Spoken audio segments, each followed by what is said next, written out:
여러분은 최근 새벽 3시에서 5시 사이에 눈이 떠져 다시 잠들기 어려운 경험을 하고 계신가요? 걱정 마십시오.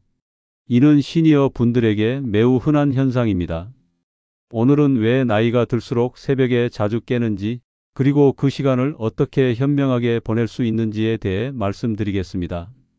젊었을 때와 지금의 수면 패턴이 다르다고 느끼시나요?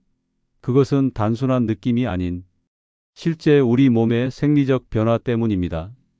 우리의 수면은 크게 깊은 수면서파 수면과 얕은 수면으로 나뉘는데, 젊었을 때는 전체 수면의 약 20%가 깊은 수면이었습니다. 그런데 60세가 넘으면 이 깊은 수면의 비율이 5% 이하로 급격히 줄어듭니다.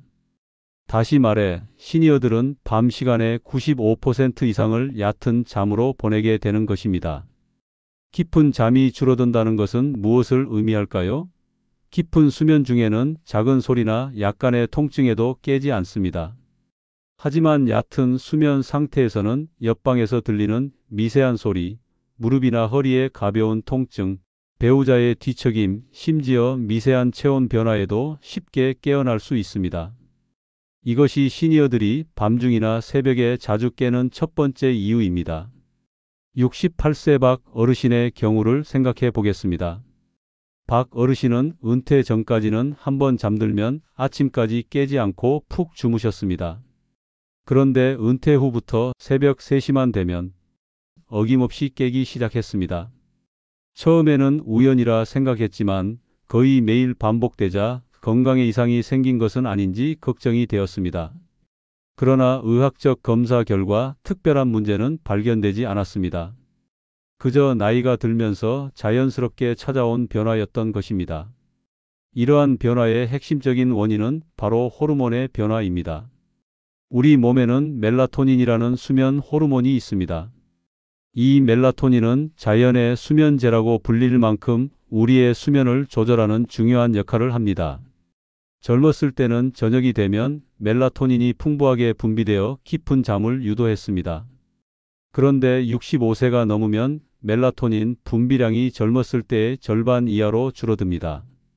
그 결과 잠에 들기는 하지만 그 잠이 오래 지속되지 못하고 새벽에 일찍 깨게 되는 것입니다. 또 하나의 결정적인 이유는 우리 몸의 내부 생체 시계가 앞당겨지기 때문입니다. 인체에는 일주기 리듬이라는 눈에 보이지 않는 시계가 있습니다. 이 시계는 우리가 언제 자고 언제 일어나야 할지를 알려줍니다. 젊었을 때는 이 시계가 아침 7시쯤 이제 일어날 시간이라고 신호를 보냈습니다. 그런데 나이가 들면 이 시계가 점점 앞당겨져서 이제는 새벽 4시에서 5시에 일어날 시간이라는 신호를 보내게 됩니다. 이 생체 시계는 어떻게 작동할까요? 바로 체온 조절을 통해서입니다. 우리 몸은 잠들 때 체온이 약간 떨어지고 깰 때는 체온이 올라갑니다. 나이가 들면 이 체온 상승의 타이밍이 앞당겨져 새벽에 일찍 깨게 되는 것입니다. 73세 김 어르신의 사례도 있습니다. 김 어르신은 젊었을 때 항상 아침 7시에 일어났는데 70세가 넘으면서 아무리 늦게 자도 새벽 4시 30분에 눈이 떠져 더 이상 잠들기 어려웠습니다. 처음에는 스트레스 때문이라 생각했지만 심리적으로 편안한 날에도 같은 현상이 반복되었습니다. 이것은 김 어르신의 생체 시계가 나이에 따라 자연스럽게 앞당겨진 것입니다. 신체적 요인도 시니어의 수면을 방해합니다. 65세 이상 시니어의 약 80%가 야간 요밤중에 소변을 보기 위해 일어나는 현상을 경험합니다. 나이가 들면 방광 용량이 감소하고 신장에서 농축된 소변을 생성하는 능력이 떨어집니다. 또한 전립선 비대증이나 요실금과 같은 문제도 시니어들의 수면을 방해하는 주요 원인입니다. 만성 통증도 중요한 요인입니다. 관절염, 요통, 섬유근 육통 등은 나이가 들수록 흔해지며 이런 통증은 깊은 수면 중에는 느끼지 못하지만 얕은 수면 상태에서는 쉽게 인식되어 잠에서 깨게 만듭니다. 결론적으로 새벽에 자주 깨는 현상은 시니어 분들에게 나타나는 자연스러운 생리적 변화입니다. 우리가 해야 할 일은 이 변화를 받아들이고 새벽에 깨었을 때 어떻게 대처할지를 배우는 것입니다. 지금부터 이 귀중한 새벽 시간을 가장 현명하게 보내는 방법에 대해 알아보겠습니다. 새벽에 눈을 뜨는 순간 여러분은 무엇을 가장 먼저 하시나요? 손을 뻗어 머리맡의 시계를 확인하거나 침대 옆 테이블에 놓인 휴대폰을 들여다보는 분들이 많을 것입니다. 이것이 바로 시니어들이 새벽에 깼을 때 하는 가장 흔하면서도 가장 치명적인 실수입니다. 68세 김 어르신의 이야기를 들려드리겠습니다. 김 어르신은 40년 넘게 한 회사에서 근무하다 은퇴하신 분입니다. 직장 생활을 할 때는 한번 잠들면 알람 소리에 깨기 전까지 깊은 잠을 잤습니다. 그런데 은퇴 후 갑자기 새벽마다 잠에서 깨기 시작했습니다. 깨어날 때마다 그가 가장 먼저 한 행동은 디지털 시계를 확인하는 것이었습니다. 아, 벌써 새벽 3시 17분이네. 아직 자려면 4시간이나 남았는데. 이러다 내일 손녀 만나러 갈 때 피곤하면 어쩌지? 지금 못 자면 하루 종일 컨디션이 엉망이 될 텐데. 이런 생각이 꼬리에 꼬리를 물고 이어지면서 김 어르신의 마음은 점점 불안해졌고 결국 날이 밝을 때까지 한숨도 더 자지 못했습니다. 이런 일이 반복되자 김 어르신은 아예 잠들기가 두려워지기 시작했고 수면제에 의존하게 되었습니다. 미국 수면의학회의 마이클 브레우스 박사는 잠결에 시계를 보는 것은 수면의 가장 큰 적이라고 강조합니다. 왜 그럴까요? 시간을 확인하는 그 순간 우리 뇌는 남은 시간 계산기로 변해버립니다. 아직 4시간 남았네? 이제 3시간밖에 못 자는구나. 2시간 안에 다시 잠들지 못하면 내일 피곤할 거야. 와 같은 생각들이 쉴 새 없이 떠오릅니다. 더 심각한 것은 이 과정에서 코르티솔이라는 스트레스 호르몬이 분비된다는 점입니다. 코르티솔은 본래 아침에 우리 몸을 깨우는 역할을 하는 호르몬입니다. 그런데 새벽에 시계를 보고 불안해지면 이 코르티솔이 일찍 분비되기 시작합니다. 코르티솔은 우리 몸에 지금은 깨어 있어야 해 라는 신호를 보내기 때문에 다시 잠들기가 더욱 어려워지는 것입니다. 72세 박 어르신의 사례도 비슷합니다. 박 어르신은 새벽 4시에 깨어나 시계를 본 후 이제 3시간밖에 못 자는데 오늘 오후에 중요한 동창회가 있는데 컨디션이 안 좋으면 어쩌지? 라는 생각에 사로잡혀 결국 아침까지 뒤척였습니다. 이런 일이 반복되자 박 어르신은 새벽에 깨는 것 자체가 두려워지기 시작했고 이런 불안감이 오히려 수면을 더 방해하는 악순환이 생겼습니다. 특히 은퇴하신 시니어들은 더 이상 아침 일찍 출근할 필요가 없는데도 습관적으로 시계를 확인하고 남은 수면 시간을 계산하며 걱정합니다. 이대로 잠을 못 자면 내일 하루를 망치는 것 아닐까? 라는 걱정이 수면을 방해하는 최대 장애물이 됩니다. 시계를 보는 행동이 반복되면 어떤 일이 일어날까요? 심리학자들은 이를 조건화라고 부릅니다. 즉, 우리 뇌는 새벽에 깨면 시계를 본다라고 학습하게 되고 그러다 보면 시계 보기와 걱정하기가 자동적인 연결고리가 됩니다. 한번 이런 습관이 형성되면 깨는 순간 항상 시계부터 확인하게 되고 그 후에는 불안과 걱정의 회로가 자동으로 작동해 다시 잠들기가 더욱 어려워집니다. 그렇다면 이 문제를 어떻게 해결할 수 있을까요? 제가 많은 시니어 분들에게 제안하는 가장 간단하면서도 효과적인 방법은 침실에서 모든 시계를 치우는 것입니다. 김 어르신에게 침실에서 모든 시계를 치우고 휴대폰도 거실에 두고 주무시라고 조언했습니다. 일주일 후 김 어르신은 놀라운 변화를 경험했습니다. 선생님, 정말 신기해요. 새벽에 깨기는 하는데 시간을 모르니까 아직 한밤중이겠지 하고 편하게 생각하게 되더라고요. 그러다 금방 다시 잠들었어요. 여러분도 오늘부터 한 가지만 실천해 보세요. 침실에서 모든 시계를 치우거나 적어도 시계 화면이 보이지 않게 뒤집어 두세요. 필요한 알람은 맞춰 두되 중간에 깨더라도 절대 시간을 확인하지 마세요. 시간에 대한 걱정을 하는 순간 걱정의 악순환에 빠질 수 있다는 사실을 기억하세요. 또한 시계가 없으면 심리적으로도 큰 해방감을 느낄 수 있습니다. 75세 이 할머니는 시계가 없으니 시간에 쫓기는 느낌이 사라졌어요. 잠을 자는 동안만큼은 시간의 노예가 아닌 자유로운 느낌이에요. 라고 말씀하셨습니다. 만약 알람이 필요하다면 어떻게 해야 할까요? 알람은 침대에서 멀리 떨어진 곳에 설치하세요. 그러면 알람이 울릴 때 일어나서 걸어가야 하기 때문에 자연스럽게 잠에서 깨어날 수 있습니다. 또한 알람 시계는 디지털이 아닌 아날로그 시계를 사용하는 것이 좋습니다. 디지털 시계의 밝은 빛은 멜라토닌 분비를 억제하여 수면을 방해할 수 있기 때문입니다. 시계를 치우는 것이 어렵다면 적어도 새벽에 깼을 때 시계를 보지 않겠다는 강한 의지를 가지세요. 시간을 확인하고 싶은 충동이 들더라도 지금은 휴식 시간이야. 시간은 중요하지 않아. 라고 자신에게 말해보세요. 이런 작은 변화가 여러분의 수면의 질을 크게 향상시킬 수 있습니다. 기억하세요. 새벽에 깨어난 순간 시계를 보는 것은 수면의 적입니다. 시간을 모르는 것이 때로는 더 큰 자유와 평안을 가져다 줄 수 있습니다. 새벽에 눈이 떠졌을 때 많은 시니어분들이 하시는 두 번째 큰 실수는 바로 눈을 감은 채 침대에서 억지로 다시 잠들기 위해 버티는 것입니다. 이것이 왜 문제가 될까요? 이 시간 동안 여러분의 뇌는 어떤 일을 겪고 있는지, 그리고 어떻게 대처하는 것이 좋은지 함께 알아보겠습니다. 63세 김 어르신의 이야기를 들려드리겠습니다. 김 어르신은 평생 잠이 좋으셨는데 은퇴 후 올해 초부터 새벽 4시만 되면 눈이 떠지는 증상이 시작되었습니다. 그럴 때마다 김 어르신은 다시 자야 하는데 어떻게 해야 다시 잠들 수 있을까? 라며 이불을 뒤집어 쓰고 눈을 꼭 감은 채 잠이 오기만을 기다렸습니다. 그러나 이렇게 20분, 30분, 1시간이 지나도 잠은 오지 않았고 오히려 김 어르신의 머릿속은 점점 더 복잡해졌습니다. 내일 손주 봐주기로 했는데 이러다 피곤해서 어쩌지? 마당 화초도 물 줘야 하고 병원 예약도 있는데 나이 들수록 잠이 더 안 오는 건가?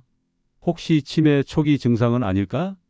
이런 생각들이 머릿속을 맴돌았습니다. 수면 전문가들에 따르면 잠이 오지 않는 상태에서 침대에 15분에서 20분 이상 누워 있으면 우리 뇌는 침대를 잠자는 곳이 아닌 걱정하고 생각하는 곳으로 인식하기 시작합니다. 이를 심리학에서는 조건화 혹은 학습된 연관성이라고 부릅니다. 쉽게 말해 우리 뇌가 침대는 생각하는 곳이라고 잘못 학습하게 되는 것입니다. 심리학자 페블로프의 유명한 실험을 기억하시나요? 개에게 종소리와 함께 먹이를 주면 나중에는 먹이 없이 종소리만 들어도 개가 침을 흘리게 됩니다.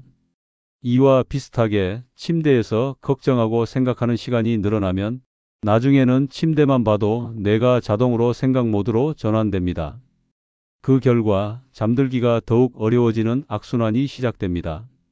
실제로 펜실베이니아 대학교 수면 연구팀의 연구에 따르면 잠이 오지 않는데 침대에서 30분 이상 누워있는 사람들은 평균적으로 잠드는 데 걸리는 시간이 2배 이상 길어지고 수면의 질도 현저히 떨어진다고 합니다.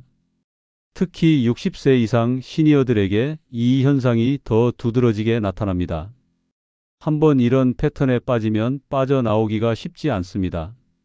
심리학에서는 이를 감정전이 또는 투사라고 부르는데 특히 새벽 시간에는 작은 불안이 거대한 공포로 부풀려지기 쉽습니다.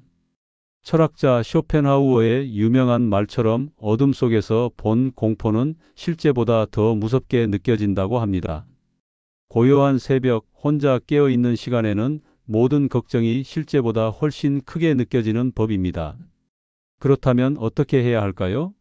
미국 수면의학회에서 권장하는 자극조절법이라는 효과적인 방법이 있습니다. 잠이 오지 않는 상태에서 15분에서 20분 이상 침대에 누워 있지 말고 과감히 침대를 떠나는 것입니다. 71세 박 할머니의 사례를 보겠습니다. 박 할머니는 매일 새벽 3시쯤 깨어 2시간 넘게 침대에서 뒤척이며 고통스러운 시간을 보내셨습니다. 그러다 수면 클리닉에서 자극조절법을 배운 후 15분 정도 잠이 오지 않으면 과감히 침대에서 일어나 거실로 가서 따뜻한 보리차 한 잔을 마시고 가벼운 스트레칭을 하셨습니다. 그리고 작은 노트에 머릿속에 떠오르는 걱정거리들을 짧게 적어보는 시간을 가졌습니다. 처음에는 이렇게 해서 정말 잠이 올까? 의심스러웠지만 놀랍게도 거실에서 15분에서 20분 정도 보낸 후 다시 침대로 돌아갔을 때 훨씬 쉽게 잠이 들었습니다. 박 할머니는 침대가 아닌 다른 공간으로 바꾸니 마음이 가벼워지고 걱정거리도 줄어드는 것 같아요. 이제는 새벽에 깨도 크게 걱정하지 않아요. 라고 말씀하셨습니다. 이렇게 침대를 벗어나는 것이 효과적인 이유는 여러 가지가 있습니다. 첫째, 공간 변화는 우리 뇌의 리셋 버튼을 누르는 효과가 있습니다. 둘째, 침대와 걱정하는 행동의 연결을 끊을 수 있습니다. 셋째, 약간의 신체 활동은 긴장을 풀어주고 자연스럽게 졸음을 유도할 수 있습니다. 침대를 벗어났다면 무엇을 해야 할까요? 구체적인 방법을 몇 가지 알려드리겠습니다. 첫째, 따뜻한 음료 한 잔을 천천히 마셔보세요. 차가운 물보다는 따뜻한 보리차나 카모마일 차가 몸의 긴장을 풀어주고 마음을 편안하게 해줍니다. 단, 커피나 녹차처럼 카페인이 들어간 음료는 절대 피하셔야 합니다. 둘째, 거실이나 방 한쪽에서 가벼운 스트레칭을 해보세요. 팔을 위로 쭉 뻗었다가 내리고 목을 좌우로 부드럽게 돌려주는 정도면 충분합니다. 2-3분만 해도 굳어있던 근육이 풀리면서 마음도 가벼워집니다. 셋째, 작은 메모장에 머릿속에서 맴도는 걱정거리들을 짧게 적어보세요. 내일 병원 가기, 손주 생일 선물 사기와 같이 간단하게 적는 것만으로도 도움이 됩니다. 생각을 종이에 옮기면 머릿속이 정리되면서 마음이 한결 가벼워집니다. 마지막으로 가장 중요한 것은 밝은 조명은 절대 켜지 말아야 한다는 점입니다. 밝은 빛은 우리 몸에 지금은 활동할 시간이야 라는 신호를 보내 멜라토닌 분비를 억제합니다. 부엌 구석이나 화장실에 있는 작은 불빛 정도면 적당합니다. 이렇게 다른 공간에서 15-20분 정도 보낸 후 슬슬 눈이 감기는 느낌이 들면 그때 다시 침대로 돌아가세요. 억지로 잠을 청하려 하지 말고 자연스럽게 몸이 이끄는 대로 따라가는 것이 중요합니다. 기억하세요. 침대에서 1시간 내내 깨어 있는 것보다 다른 공간에서 20분 동안 마음을 달래고 다시 누워 5분 만에 잠드는 것이 훨씬 더 건강한 수면 방법입니다. 오늘 밤부터 시도해 보세요. 새로운 습관이 여러분의 수면의 질을 크게 향상시킬 것입니다. 때 많은 시니어분들이 무의식적으로 하는 세 번째 실수는 바로 일어나서 물 한 잔을 가득 마시는 것입니다. 이것이 왜 문제가 되는지 그리고 어떻게 현명하게 수분을 섭취해야 하는지 알아보겠습니다. 79세 이 할아버지의 이야기를 들려드리겠습니다. 이 할아버지는 40년간 교직에 계셨던 분으로 은퇴 후 매일 새벽 3시쯤 깨시곤 했습니다. 그럴 때마다 습관적으로 부엌에 가서 물 한 컵을 가득 채워 마셨습니다. 물 한 잔 마시면 몸이 편안해지고 금방 다시 잠이 올 거야 라는 생각이었지만 실제로는 그 후 한두 시간 동안 화장실을 들락날락하느라 다시 잠들기가 더 어려워졌습니다. 많은 시니어분들이 이 할아버지와 비슷한 경험을 하고 계실 겁니다. 왜 이런 일이 일어날까요? 그 이유는 나이가 들수록 우리 몸의 신장 기능이 변화하기 때문입니다. 젊었을 때 우리 신장은 밤 시간에도 효율적으로 소변을 농축시켜 적은 양의 소변으로 많은 노폐물을 배출할 수 있었습니다. 그러나 60대 이후에는 신장의 기능이 약 30-40% 감소하여 소변을 농축하는 능력이 현저히 떨어집니다. 또한 방광의 용량도 젊었을 때보다 줄어들어 적은 양의 소변으로도 쉽게 방광이 차게 됩니다. 실제로 미국 노인의학회의 연구에 따르면 65세 이상 노인 중 새벽에 깨어서 물을 종이컵 한 컵 이상 약 200ml 마신 경우 다시 잠들 때까지 평균 58분이 더 걸렸다고 합니다. 반면 물을 거의 마시지 않거나 아주 소량만 마신 분들은 평균 17분 만에 다시 잠들 수 있었습니다. 이 차이는 무려 41분으로 한밤중에 깨어 있는 시간으로는 상당히 긴 시간입니다. 또한 존스 홉킨스 의과대학의 연구에 의하면 70세 이상 노인이 취침 전 2시간 이내에 500ml 이상의 물을 마시면 야간에 화장실에 가는 횟수가 평균 2회 이상 증가한다고 합니다. 이는 수면의 질을 크게 저하시키는 요인입니다. 75세 박 할머니는 이렇게 말씀하셨습니다. 저는 평생 물을 많이 마시는 습관이 있었어요. 새벽에 깨면 목이 마르니까 습관적으로 큰 컵으로 물을 가득 마셨죠. 그런데 그러고 나면 30분도 안 되어 화장실에 가고 싶어져요. 화장실 다녀오면 또 목이 마르고 이런 악순환 때문에 아침까지 제대로 잠을 못 잤어요. 그렇다면 어떻게 해야 할까요? 시니어들을 위한 현명한 수분 섭취 방법을 알려드리겠습니다. 첫째, 침대 옆에 아주 작은 컵이나 물병을 준비해 두세요. 정말 목이 마를 때 한두 모금만 삼키는 정도로 제한하는 것이 좋습니다. 종이컵에 13 정도, 약 30-50ml 정도가 적당합니다. 둘째, 취침 2시간 전부터는 수분 섭취를 최소화하세요. 저녁 식사 후 바로 물을 많이 마시면 새벽에 화장실에 갈 확률이 훨씬 높아집니다. 대신 저녁 5-7시 사이에 충분히 수분을 섭취하고 그 후에는 점차 줄여나가는 것이 좋습니다. 셋째, 만약 새벽에 정말 목이 말라 물을 마셔야 한다면 물을 한 번에 많이 마시지 말고 아주 조금씩 나눠 마시는 것이 좋습니다. 한 모금 마시고 5분 정도 기다린 후 정말 필요하다면 다시 한 모금 마시는 방식으로요. 81세 최 할아버지는 이 방법을 시도한 후 놀라운 변화를 경험하셨습니다. 이제는 침대 옆에 작은 빨대컵 하나만 두고 정말 목이 타들어갈 때만 한 모금만 마셔요. 놀랍게도 이렇게 하니 화장실에 갈 일이 거의 없어졌고 새벽에 깨도 10분에서 15분 안에 다시 잠들 수 있게 되었어요.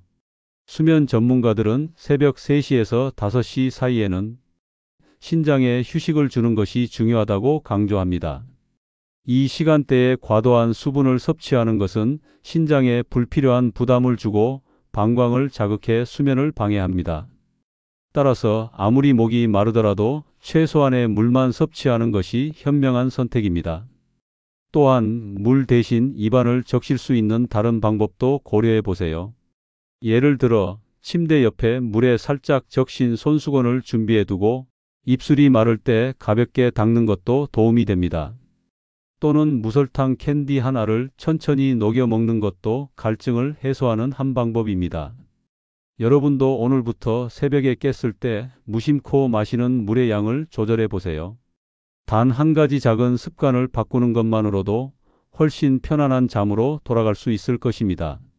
좋은 수면은 건강한 노년의 기본이며 작은 물 한 잔이 그 질을 좌우할 수 있다는 점을 기억하세요. 지금까지 새벽에 깨는 이유와 그때 하지 말아야 할 3가지 행동에 대해 알아보았습니다. 이제 마지막으로 이 특별한 새벽 시간을 어떻게 긍정적으로 재해석하고 활용할 수 있는지 함께 생각해 보겠습니다. 먼저 새벽에 깨어나는 것을 실패한 수면으로 보지 마세요. 오히려 이 시간을 여러분만의 특별한 순간, 마음을 차분히 다잡고 몸을 가볍게 푸는 귀중한 시간으로 바라보는 관점의 전환이 필요합니다. 이러한 생각의 변화만으로도 새벽에 깨는 것에 대한 불안과 스트레스가 크게 줄어들 수 있습니다. 많은 위대한 예술가들과 사상가들이 이런 새벽 시간에 가장 빛나는 영감을 얻었다고 합니다. 괴테, 해밍웨이, 피카소와 같은 천재들도 새벽 시간을 특별히 활용했다고 알려져 있죠. 그들은 이 시간이 하루 중 가장 맑고 순수한 생각이 떠오르는 귀중한 시간임을 알았습니다. 77세의 김 할머니의 이야기를 들려드리겠습니다. 김 할머니는 10년 넘게 새벽 3시면 어김없이 깨서 새벽 내내 뒤척였습니다. 그러던 중 수면 상담사로부터 새로운 관점을 배웠습니다.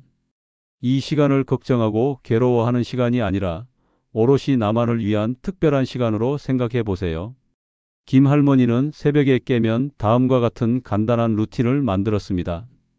먼저 침대에서 일어나 부엌으로 가서 따뜻한 물 한 잔을 천천히 마셨습니다. 그 후 소파에 앉아 자신의 손과 발을 부드럽게 5분간 마사지했습니다. 신기하게도 몸이 따뜻해지면서 마음도 편안해졌고 다시 침대로 돌아갔을 때 금방 잠이 들었습니다. 다른 효과적인 방법으로는 감사 일기와 걱정 상자가 있습니다. 침대 옆에 작은 노트와 예쁜 상자를 하나 준비해 두세요. 새벽에 깨면 노트에 어제 하루 동안 감사했던 일 3가지를 짧게 적고 지금 걱정되는 일들은 작은 종이에 하나씩 적어 상자에 넣어둡니다. 마치 이 걱정은 지금 이 상자에 보관해 둘 테니 내일 아침에 다시 볼게라고 말하는 것처럼요. 또한 5-4-3-2-1 감각, 명상도 매우 효과적입니다. 새벽에 깨면 5가지 감각을 하나씩 천천히 느껴보는 것입니다.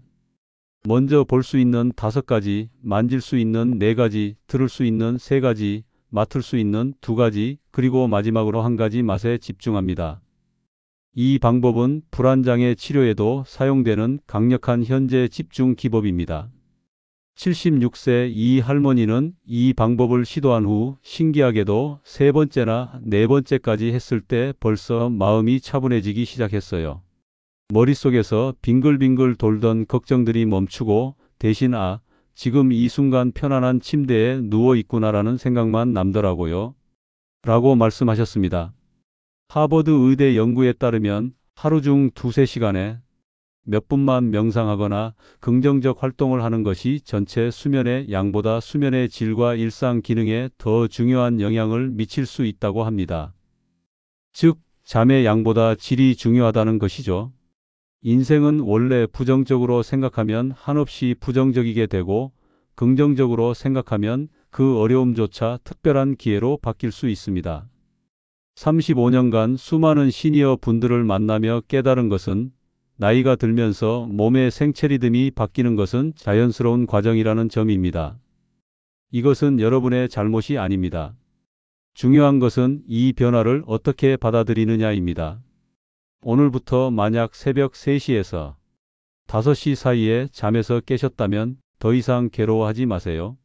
오늘 말씀드린 방법 중에서 딱 1가지만이라도 시도해 보세요.